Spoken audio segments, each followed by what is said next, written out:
Hello, boys and girls, or whatever. Hello, boys and girls, or whatever.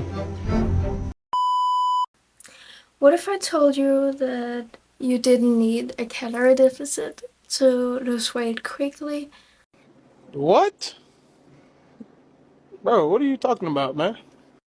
I know, it sounds crazy, and I know I'm chubby, I can see that, but I also lost a lot of weight myself, and this is how I've done it very quickly.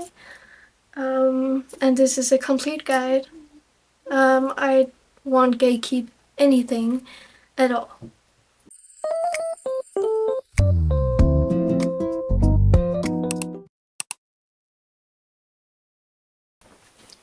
Alright, so first of all, I know maybe you're lazy and you don't want to work out, but it is the key to lose weight in a healthy way. And I recommend a P90X program, which is one of the hardest workouts I've ever done, but it's effective quickly. It's what makes you lose weight so quickly as it does. Because it's so like it tricks your muscles in your arms and legs and stuff because it keeps changing from cardio to workouts and stuff. So it's really effective, and I know it's hard. I don't want to do the workout either. Stairs. It's the only way I can lose weight while also eating anything I want. Eat all the time and healthy, because you should not be on a calorie deficit when you do this, because eating too little will make you crash. Like, you literally won't be able to keep the workout. You'll crash maybe 2 or 3 weeks into the workout if you don't eat enough. So it's very important that you eat like all the time and a lot of healthy protein. It's like strength training without like the heavy weightlifting. There's weights in it like dumbbells and stuff, but there's not the like heavy weights. It's like just strength training without all that. So you need as much, maybe even more protein than if you did do strength training. So yes, I'll put the program I train on the screen. My mom also did this, and she also lost a lot of weight by doing it in the past. So yeah, and drinking a lot of water is also a key to not crashing doing these workouts. Because yeah, if you don't drink enough water, you'll crash. Just like if you don't eat enough, like you have to eat a lot, like not just a small portion every second hour. You have to eat like all the time in bigger portions, because your body is burning fat even though you aren't working out. So that's why you kind of need to eat a lot if you do this. Walk 10 to 20k, not 8k or 9k. If that's what you can like take, then do that, because obviously there's different levels. But if you want to do it a bit more extreme than 10 to 20k, it will also go much faster.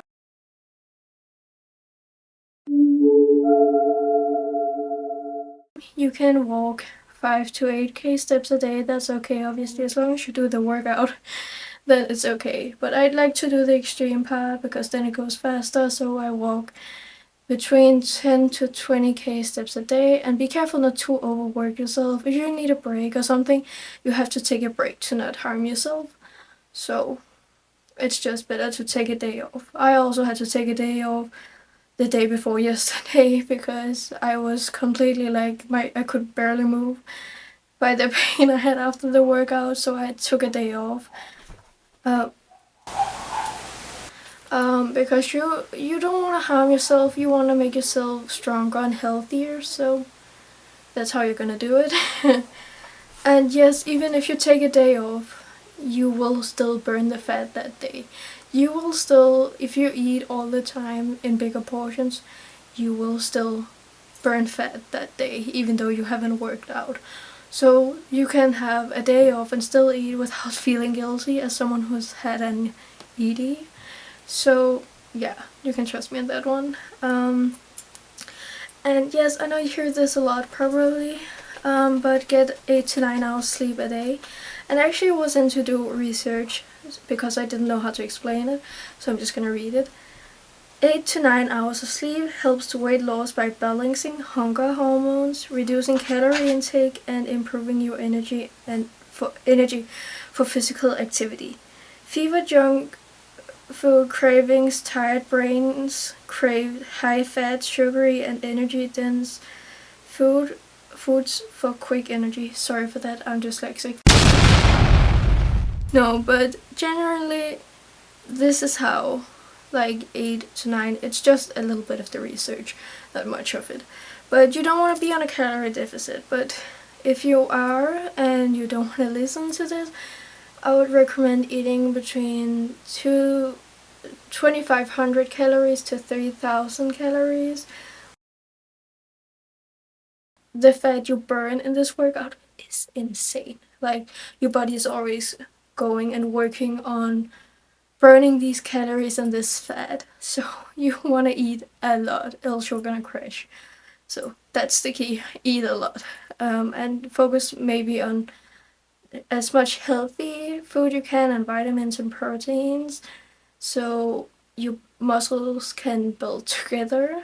And then this one is probably not very common out there, but your mental health slash stress can affect your weight as well. Like maybe you're eating healthy and working out, but you're still like overweight and stuff. And I can tell you, it can be because of your mental health and your stress, because I've been there too.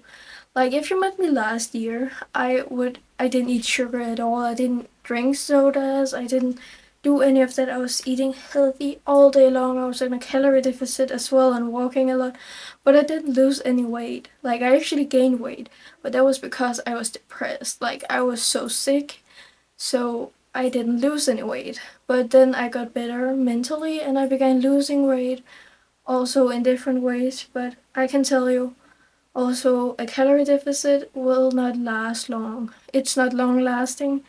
It is temporary, and if you're on a calorie deficit, you might have to be on it for the rest of your life, and it's not healthy. I can tell you that calorie deficit is not healthy, especially not when it goes into an ED. So just working out will actually be much healthier if you also eat healthier foods. And this is specifically a long lasting and a quick way of losing weight. You can trust me on that. I've tried it myself. Um, but anyways, the research is mental health can directly affect your weight through biological changes, hormonal shifts, and everyday behaviors. Stress and cortisol. High stress raises cortisol levels, which increases appetite and stores fat around the belly. And it can also affect your brain. Is actually amazing because it can also go into survival mode and keep all of these foods storaged because your brain is in survival mode. So you have to be really careful around your mental health if you want to lose weight. And it's also a lot about needing body positivity. Um, Stress levels and yeah, right. I forgot where we were. Serotonin and carbs. Correct me if I'm wrong. I'm gonna write what I found on the screen anyways.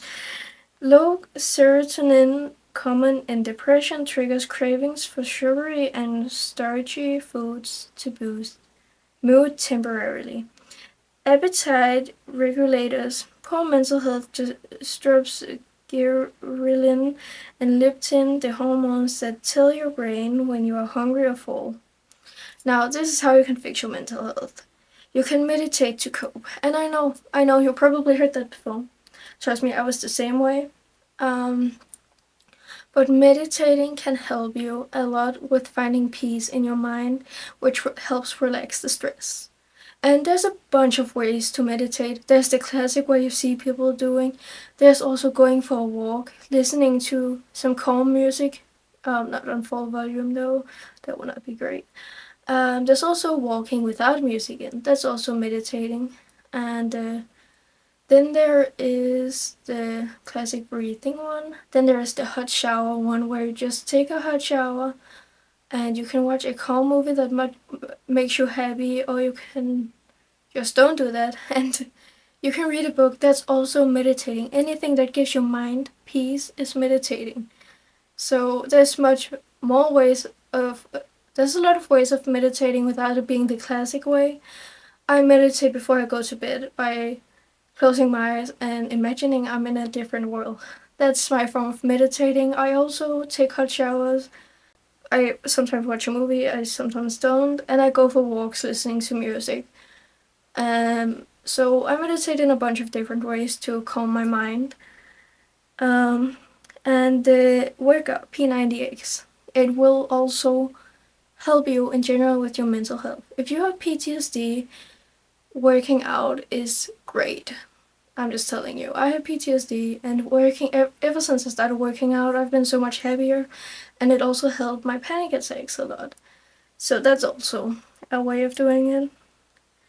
I also do something called a Sunday reset, which is also something I call a self-care day. It's where I clean my entire room from top to bottom, and then I put a face mask on and I drink a cup of hot chocolate and watch a movie. So I take care of myself because I do it on a Sunday because it's just great to start the week in a clean way and everything. So that's it. This is just my guide.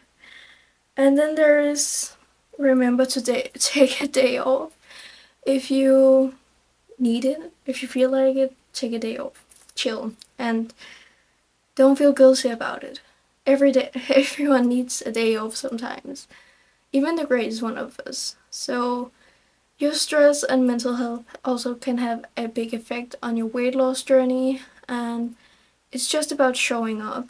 And if you don't feel like doing the whole workout a day, then do half of it or do less in the workout, as long as you do it, you know. And there's also some days where I replace the workout with Pilates instead because I enjoy that a little bit more.